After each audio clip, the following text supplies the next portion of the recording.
लिवलागी पर धर्म से रति न खंडेता रामानंद में गुरु गोविंद आधार पर ब्रह्म सदगुरु प्रणम्य पुरुषर संतननो हरिरामामृ भवन में या पद समान को सतगुरु से बेनती पर ब्रह्म सो प्रणाम आनंद कोटि सुंदर मदास निस्लिम करो सदाम नमो राम गुरुदेवजी जनत्रकात देवं विघ्नहरण मंगलकरण रामदास निरंजनं निष्प्रतिभं निरीहं निराश्रयं निष्कलम प्रपंचं नित्यं ध्रुवं निर्विशेषरूपं सनातनं राममहं भजामि आनन्दमानन्दकरं प्रसन्नं ज्ञानस्वरूपं विबोधरूपं योगीन्द्रलिङ्गं भवलोकवेद्यं श्रीमद्गुरुं नित्यमहं नमामि श्रीमद्गुरुं नित्यमहं नमामि।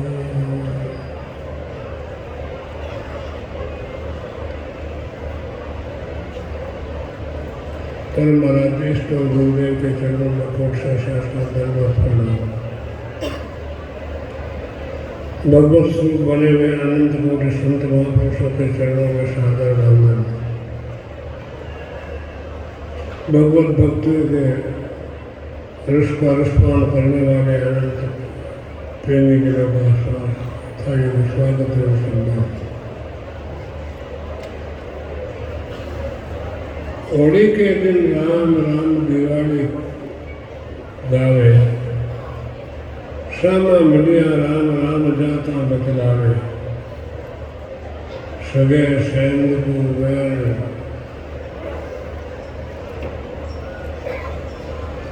देखो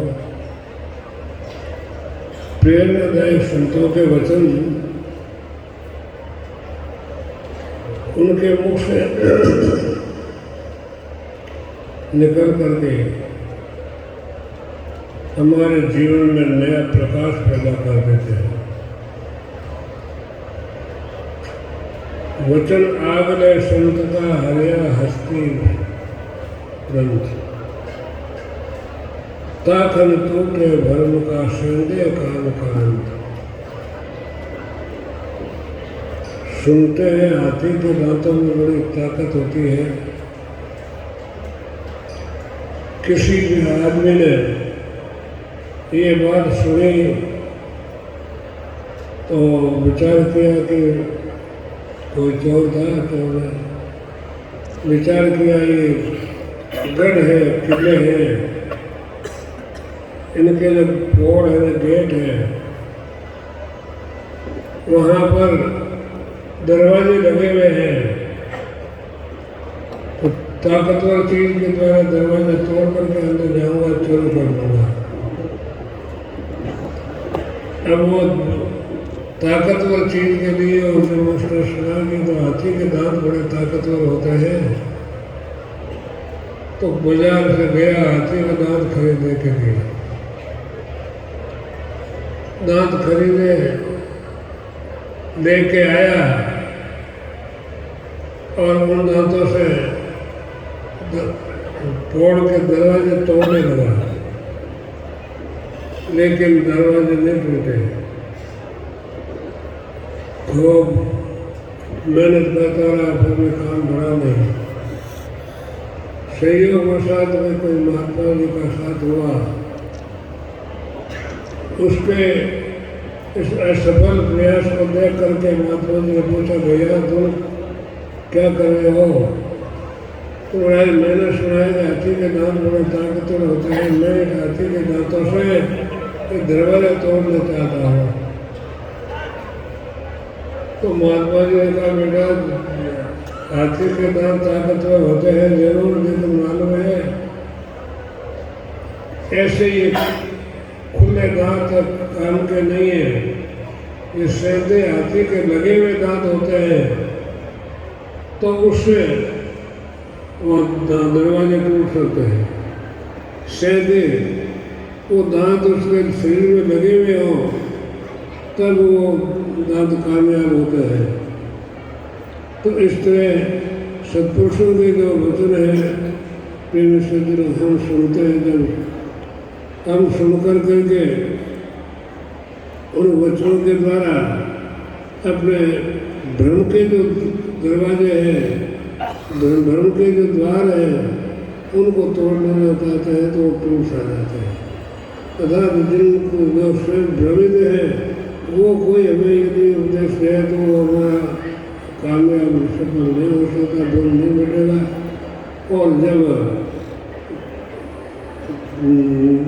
तो भक्ति भाव में लगे हुए हैं, ऐसे महापुरुषों के वचनों के माध्यम से हमारे भ्रम है उनका निवारण हो सकता है। ऐसे महापुरुषों के ही भ्रम निवारण वचनों को सुन करके हमें अपने जीवन में परम शांति का अनुभव करना चाहिए। ये होली के अवसर पर जो कार्यक्रम संपन्न हो रहा है, इसमें श्रेष्ठ आचार्य से में कृपा करके बजाने का समय दिया। अब आप इनके वचनों को उन हाथी के वचनों के समान समझ करके उनके द्वारा अपने जीवन को सफल बनाने की चेष्टा करें। इससे आपको आनंद शक्ति की प्राप्ति होगी, अनुभव मिलेगा। यही आप लोगों से प्रेम से निवेदन है।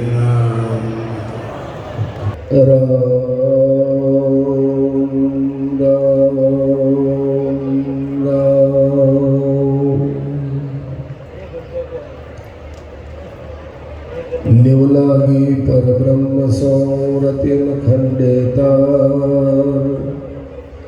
रामानंदानंद में गुरु गोविंद परमेश्वर गुरुदेव को वंदनवार अनंत जन जयमल मुरकान के सभी वंदो संत सहज मार्ग सहज का सहज किया विश्राम हरिया जीवन शिव का एक नाम एक ठाम अधम जीव तुम तारिया तुम ही तारे संत अब कृपा मुँह पर करहु यो हरिदेव कहंतु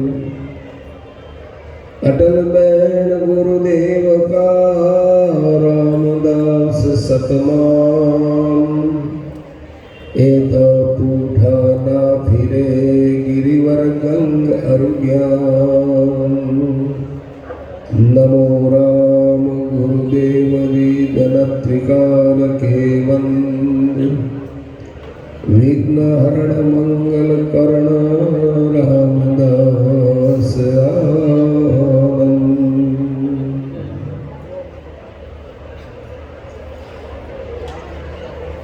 हमारे शास्त्रों में तीन चीज बड़ी दुर्लभ बताई है। मनुष्यत्वम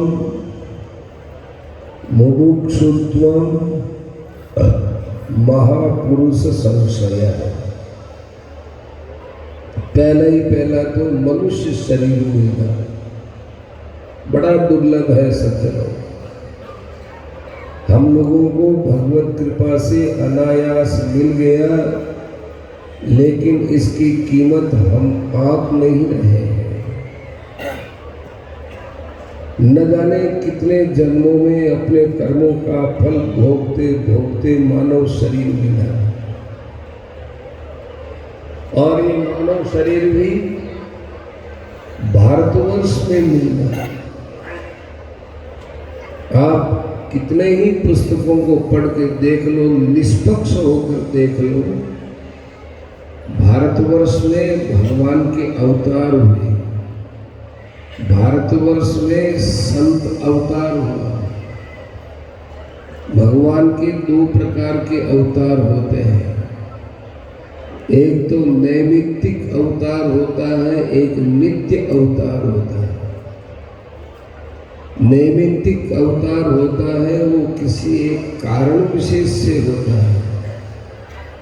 गीता में कहा कि यदा यदा हि धर्मस्य ग्लानिर्भवति भारत अभ्युत्थानमधर्मस्य तदात्मानं सृजाम्यहम्। धर्म का जब बहुत ज्यादा पतन होने लगता है तब मैं अवतार लेता हूँ। रामायण पढ़ लो, भागवत पढ़ लो, पृथ्वी रो रो करके जो गई है देवताओं के पास कि बहुत अत्याचार हो रहा है, तो फिर भगवान अवतार लिए।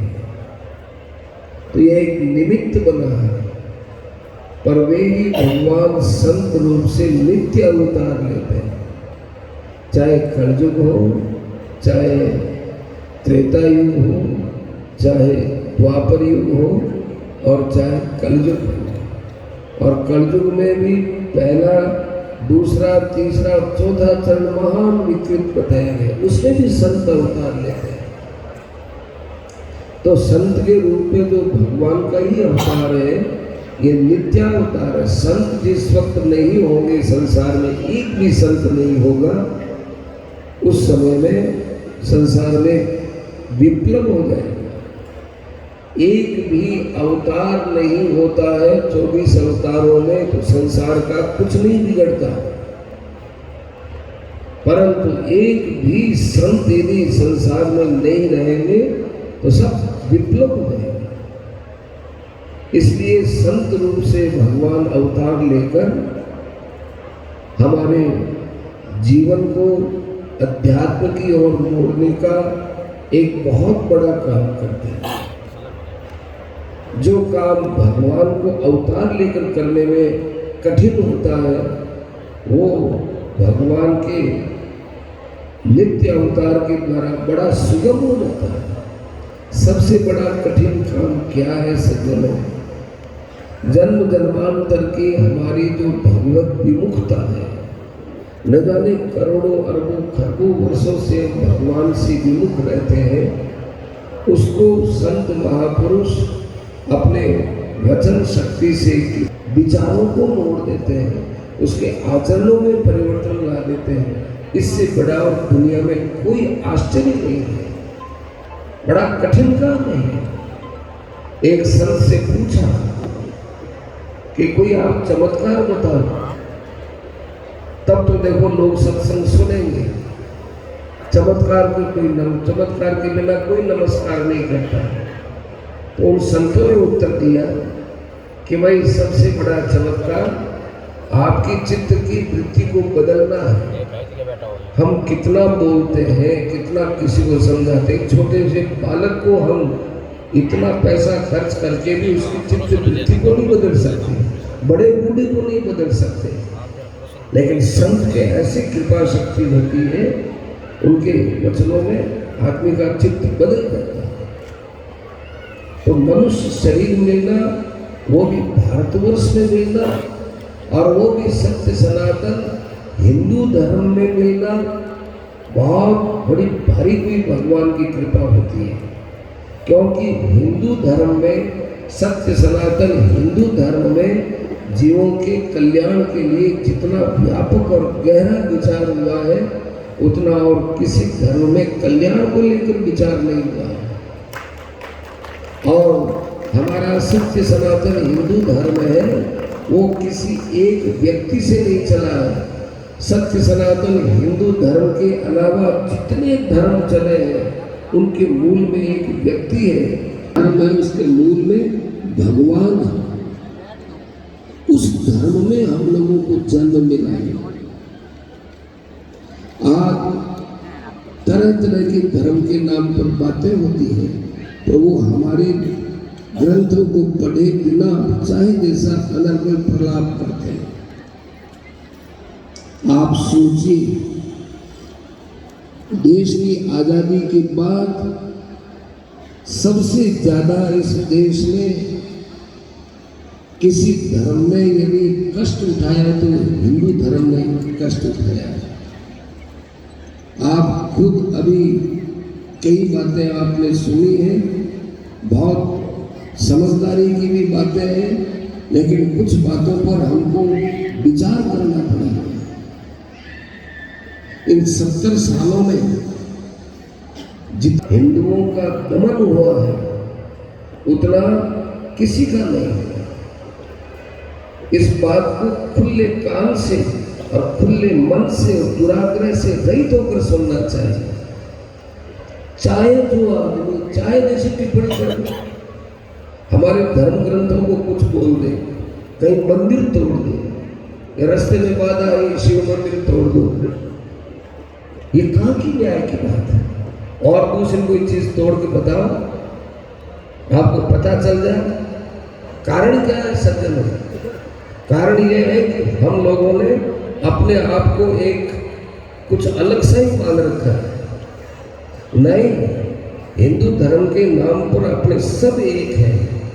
जाति के अंतर्गत शादी हो सकती है, शादी विवाह ये सब जातियों के अंतर्गत हो सकते हैं, लेकिन जब राष्ट्र का प्रश्न आता है, धर्म का प्रश्न आता है, तब हम सब हिंदू एक हैं। इस बात का हमको संकल्प लेकर आगे चलना चाहिए और इसी संकल्प के साथ हमको अपने धर्म की रक्षा के लिए आगे आना चाहिए। सबसे बड़े धर्म की रक्षा की बात होती है अपने आचरणों से। यदि हम धर्म की बात तो करते रहे और आचरण हमारा ठीक नहीं हो तो वो धर्म की रक्षा की बात नहीं। आचरण एक कवच है। जैसे कोई गोली मारता है लेकिन अंदर में उसके कवच पहन रखा है तो गोली का असर नहीं होगा, शस्त्र का असर नहीं होगा। ऐसे ही हमें अपने धर्म का आचरण करना है। ये आचरण सबसे बड़ा मुख्य काम होता है।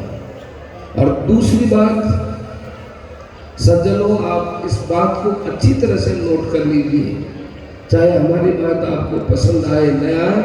एक अपने हिंदुओं की सबसे बड़ी कमी है कि वोट देने का टाइम आता है, हम वोट देने जाते ही नहीं है। क्या हम एक जना वोट नहीं देंगे तो क्या होगा, एक जना वोट नहीं देगा तो क्या होगा? ऐसे एक एक करके हम लोग किसको बढ़ावा दे रहे हैं ये सोचना चाहिए। हम उन्हीं लोगों को बढ़ावा दे रहे हैं जो हमारे धर्म का मीठी मीठी बातों से बात करके हमारे धर्म का नीचे से खंडन करते हैं। हमारी कोई भी बात होगी सब धर्मनिरपेक्ष है। ये धर्मनिरपेक्षता का पाठ सदा हिंदुओं को पढ़ाया गया। गौ रक्षा की जहां तक बात आई, बहुत अच्छी बात है, परंतु 2 महीना 4 महीना 6 महीना 10 महीना साल भर कोई गौ को थोड़ा सा रुपया दे दिया, इसमें आप बहुत बड़ी बात मानने लग गए। कितनी गायें मरी हैं अब की बार राजस्थान में, 33% गायें मर गई हैं। उन गायों को जो कि मर गई, उनके वहाँ कोई ग्लूडगर वगैरह लगा करके खड्डा खोदने की व्यवस्था नहीं की गई। ये किसकी कमजोरी है? कोई वैक्सीन नहीं निकाला, कोई दवाई नहीं निकाली, कोई प्रयास नहीं हुआ सरकार की तरफ से। और थोड़े दिन जाकर के थोड़ा कह दिया कि साहब हमारे गाँव 6 महीने का दे देंगे, हम 10 महीने का दे देंगे। जितना दिया उतना अच्छा है बाबा, लेकिन स्थायी होना चाहिए। गौशाला पाल के स्थायी हल तो कम होगा। एक बार 5 महीने 6 महीने देने में क्या होता है? गाय हमारे जीवन के साथ जुड़ा हुआ एक कल्याणकारी अंग है। गाय के दर्शन से, गाय की सेवा से, गाय के श्वास से हमारे अंदर एक नई ऊर्जा पैदा होती है। अब तो डॉक्टर लोगों ने भी कह दिया कि गाय के जो कंबल होती है गोड़े के नीचे, इसका हाथ वगैरह फेरने से कई प्रकार के रोग दूर होते हैं। गाय श्वास लेती है, उसके पास खड़े हो 10-15 मिनट उसके पास रहो, उसके श्वास हमारे श्वास के साथ मिलते हैं तो गाय के श्वास से एक जीवनीय शक्ति मिलती है। बहुत गहरी बात सोचनी चाहिए हम लोगों को, थोड़े से प्रलोभन में नहीं आना चाहिए। और दूसरी बात दुर्लभ बताई, मनुष्यत्व और मुमुक्षुत्व। ये मुमुक्षा माने मोक्ष की इच्छा। आज मोक्ष की इच्छा नहीं, हम लोगों के कल्याण की इच्छा नहीं, इसलिए चाहे जो कुछ नियम बन जाते हैं हम ध्यान ही नहीं देते। सज्जनों, आप तो गांव में रहते हैं, शायद आपको मालूम होगा तमिलनाडु में एक आदमी जमीन बेचने के लिए रजिस्ट्रार ऑफिस में गया और वहां गया तो रजिस्ट्रार ऑफिस ने कह दिया कि आपकी जमीन नहीं है। वो बेचारा कहने लगा मेरा देख लो, कागज देख लो, जमीन के जो जो कागज होते हैं मालकाने के, मेरे बाप दादों की, ये देखो जमीन। तो मालूम उसको क्या कहा गया?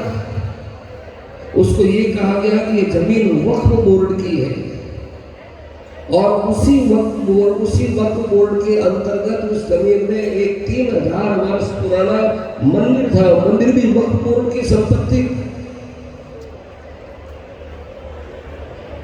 हमारे गोपालगंज के शास्त्री जी ने ठीक बात कही कि 1000 वर्ष के बाद अपन इसको रामद्वारा कह सकेंगे कि नहीं कह सकेंगे?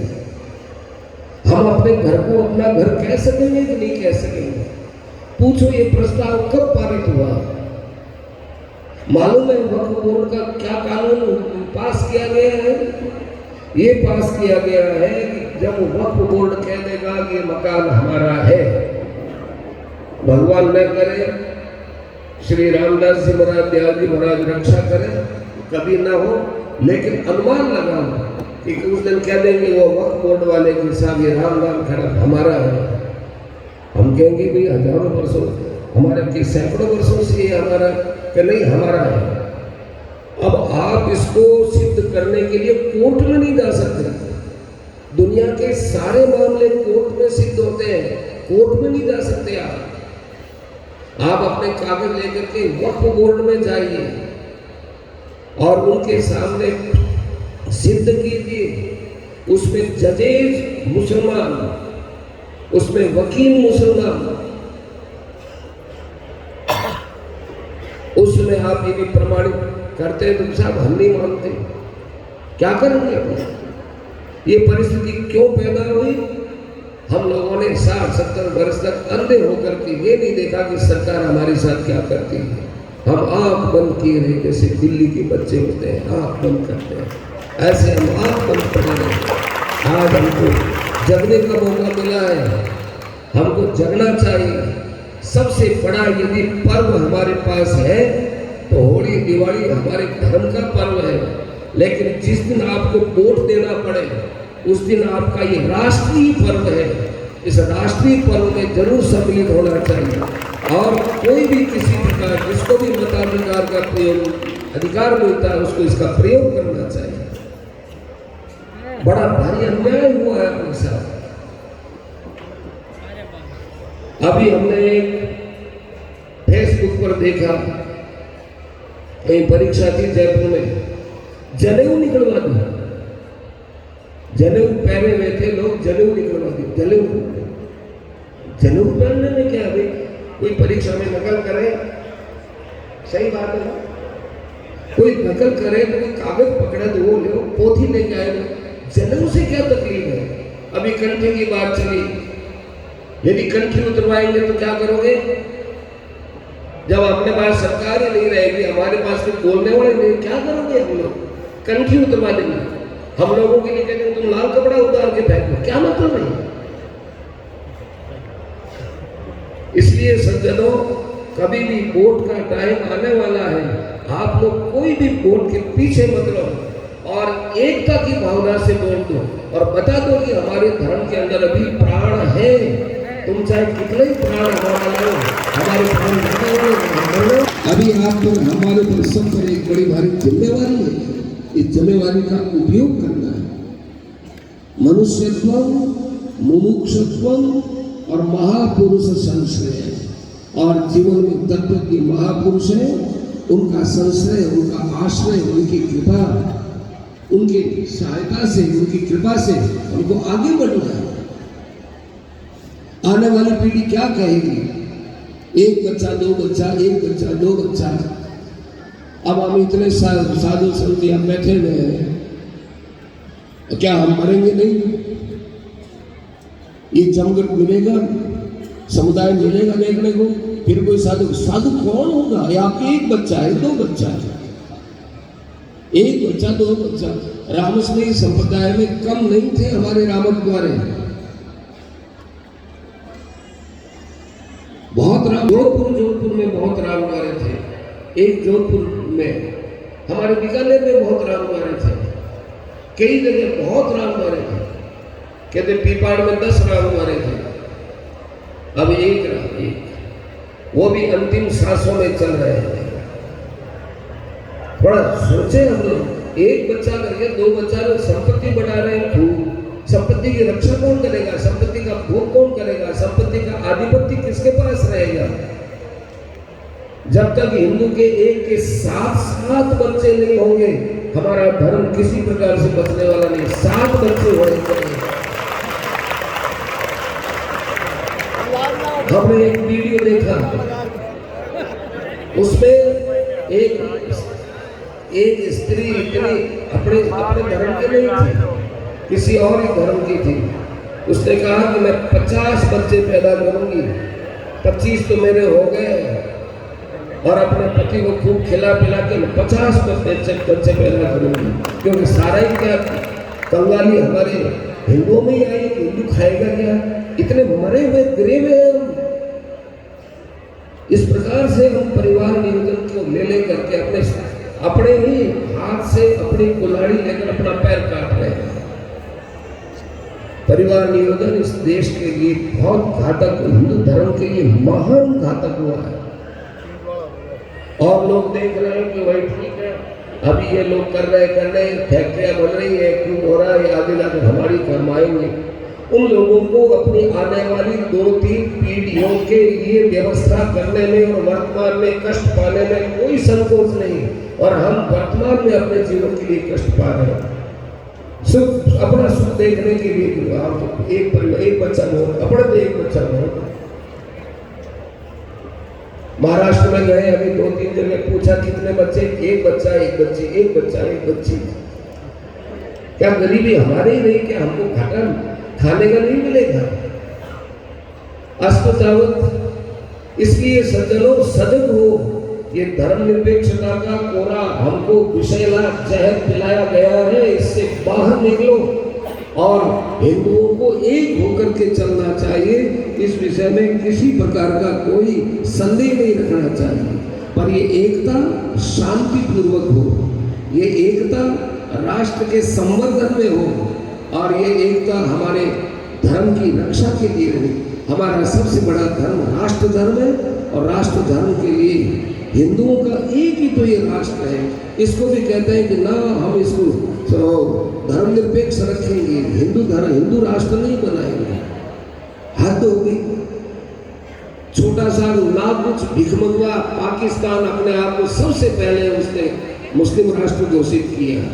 36 राष्ट्र है अभी, हमारा एक भी नहीं। ये हमारे लिए शर्म की बात है। सज्जनों बहुत सोलिए, कबीर जी का पद आता है, घनाए दिन सोलियो जाग मुसाफिर जाग। ये जगने का समय है। हमारे महापुरुषों ने भी कहा है कि भाई ये मानव शरीर जगने का, रात गई प्रभात भयो जागो जागन वाला। तो भाई इस प्रभात को हम लोग सदुपयोग में लाए, और इस बात को समझे कि भाई हमारे जीवन में हम कर क्या रहे हैं। जिस देश जाति में जन्म लिया, बलिदान उसी पर हो जाए। हम बचपन में थे, प्रार्थना में ही हमको स्कूल में बताया जाता था। उस समय हम सोचते कि क्या बात है, आज पता चलता है कि इस बात की कितनी कीमत है। जिस देश जाति में जन्म लिया, बलिदान उसी पर हो जाए। उसकी रक्षा के लिए प्राण जाए, प्राण तो ही जाएंगे, उसके लिए प्राण जाते हैं तो प्राण जाएंगे, लेकिन धर्म की रक्षा के लिए प्राण जाएंगे तो बहुत श्रेष्ठ गति होगी।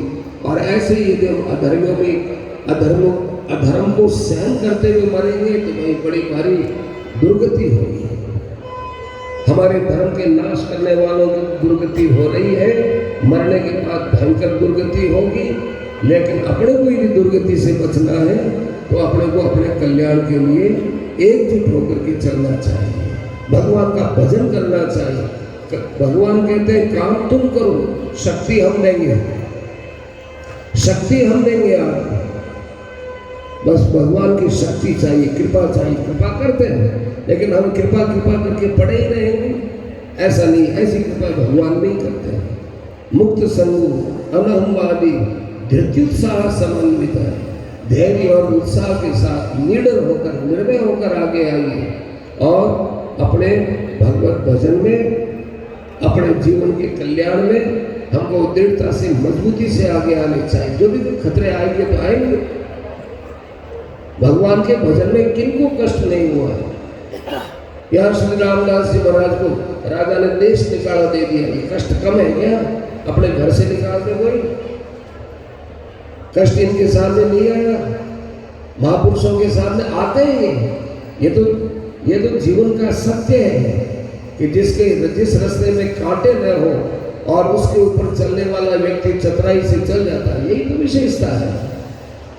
इसलिए सज्जनों, खूब उत्साह के साथ हमको भगवत प्राप्ति की तरफ आगे बढ़ना चाहिए और भगवत प्राप्ति का सारा अपने धर्म की रक्षा करते हुए चलना चाहिए। राम।